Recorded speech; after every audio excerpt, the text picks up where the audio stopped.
Hello and good day from Germany. Welcome to another overdue edition of Observations of an American Living in Germany.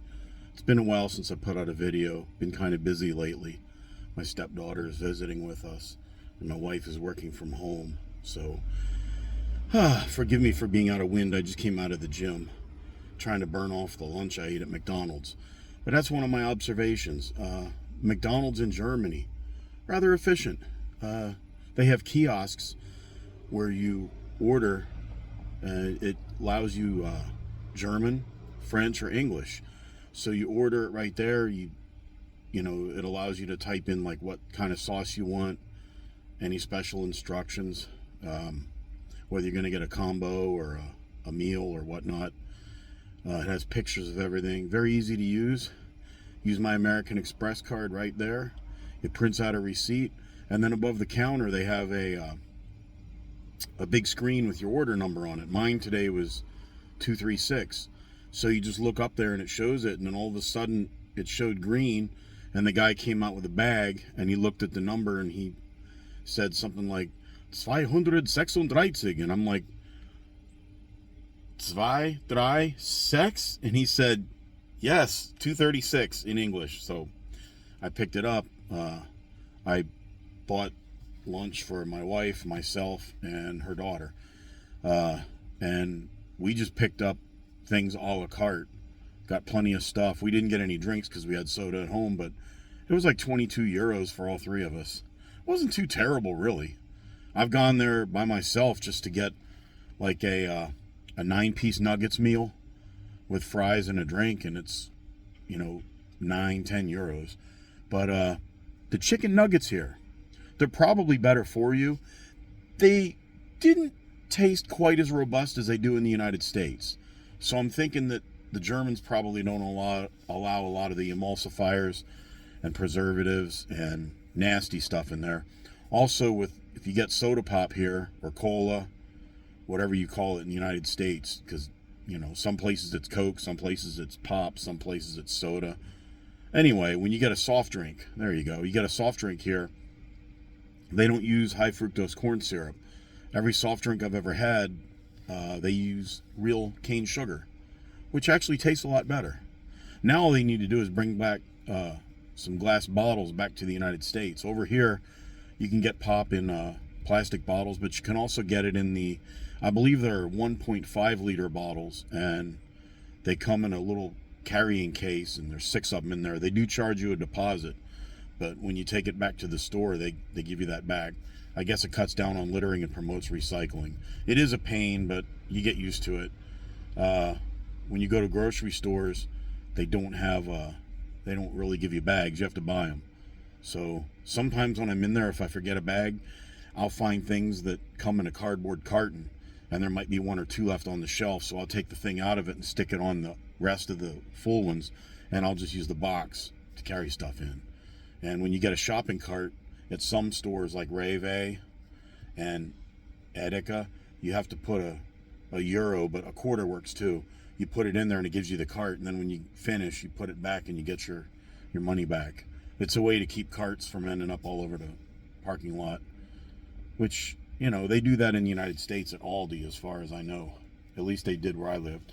Another observation is about the apartments. When you get an apartment, you rent an apartment in Germany, they typically don't come with any light fixtures. Sometimes they'll have one light hanging down in the middle of the room. If you get in the bathroom, they usually have lights built into the mirror or around the mirror. They light up. But a lot of times you have to put in your own light fixtures. And it's not like in the United States where they've got the case, the thing already up there where you pop off a plug. They just literally have a wire hanging down. So then you've got to buy this thing that fills in where the drywall is or the plaster. We hired somebody to do it. I was so afraid I would mess it up. And then when you leave the apartment, you're supposed to remove everything. From what I understand, if you can talk to your landlord if you know you're leaving, and he can show your apartment to somebody, if they like the fixtures, they like the stuff in there, you can either leave it for them or they can pay you a small amount of money for it. Otherwise, you got to remove it. Also, German apartments don't come with a closet. Nope. You just get a bedroom and you're like, hey, this bedroom looks pretty big. Well, there's no closet in it. So we had to, in 2 of our bedrooms, we bought stuff from IKEA and had somebody assemble it. We paid, there's a thing called TaskRabbit. It's kind of like a site, a website where you can hire people for odd jobs. And we had hired a guy for the light fixtures, hired a guy to put together our closets. And once you see somebody do it, it doesn't look that difficult. But if you try it from scratch, you'll screw it up. It took me forever just to build our medicine cabinets. And I had to find a way to attach them into the wall because our walls are mostly concrete. All the exterior walls are concrete. And I didn't want to drill into any plumbing. The toilets here also they're different than the United States. They're built into the wall and they just kind of stick out. And you've got a button for number 1 or number 2 that's in the wall. So all the innards are in the inside.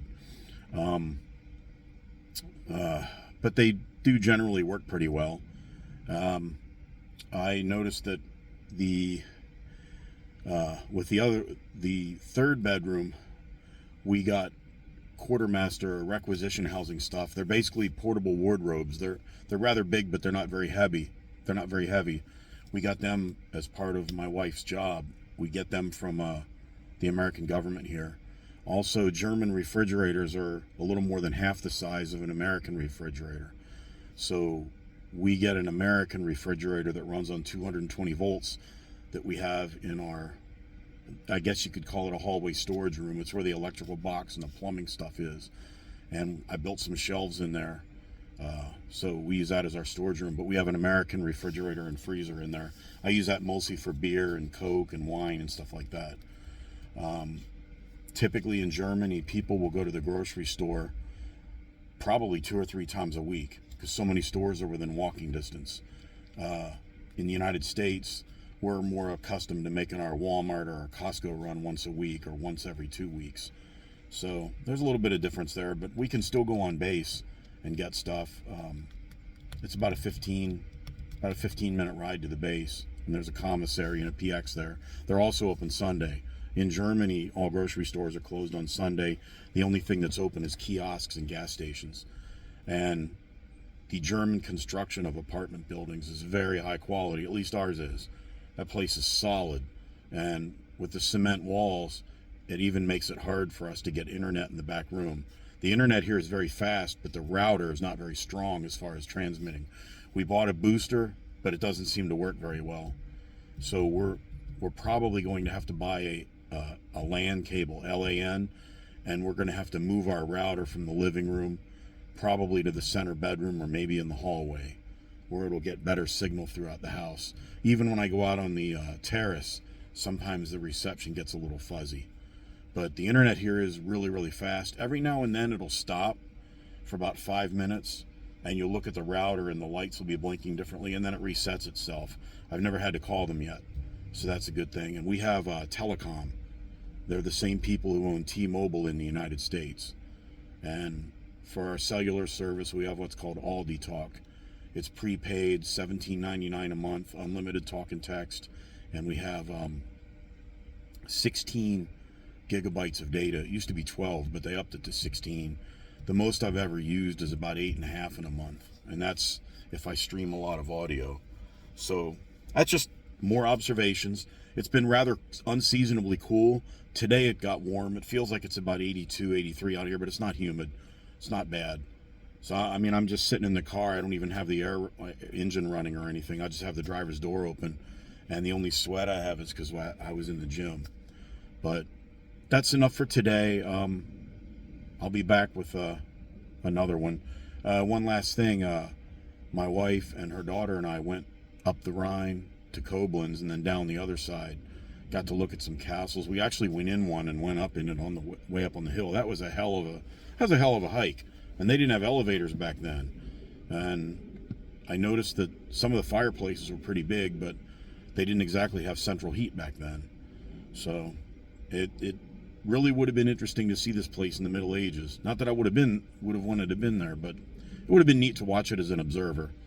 It's a fascinating area of fascinating history, and the Rhine River is absolutely beautiful. And I didn't even realize it until I looked at the water flowing. The water actually flows north and west, and it starts in Switzerland and it goes north and west all through Germany, up through Strasbourg, France, and it goes across, I believe, through the Netherlands, and it goes into the North Sea. So I always just, I guess because of living in the United States, I generally assume that rivers almost always flow south and east, but that's not true. And the same thing with the Ohio River. It actually flows westbound across through West Virginia and Ohio and Kentucky, and ends up, I guess it goes through Cincinnati and somehow ends up in the Mississippi. But Europe has different watersheds just like the United States. I just have to plead ignorance on that. I had no idea. I thought the river flowed the other way, like the Danube, but it doesn't. So, well, that's enough rambling for today. It's just, I can finally tell the days are slowly beginning to get shorter again. So, I like long summer days, but when it's daylight till, after 10 o'clock at night, you're like, come on already. And then at 4 in the morning, the sun starts peeking up. So now it's, but we're going to pay for it in December when it stays dark until 8:30 in the morning, and then dusk is a little after 4. So that's the joys of living in a northern, I was going to say altitude. Oh, God, I'm tired. Northern latitude. Anyway, peace to everybody. Auf Wiedersehen. Tschüss.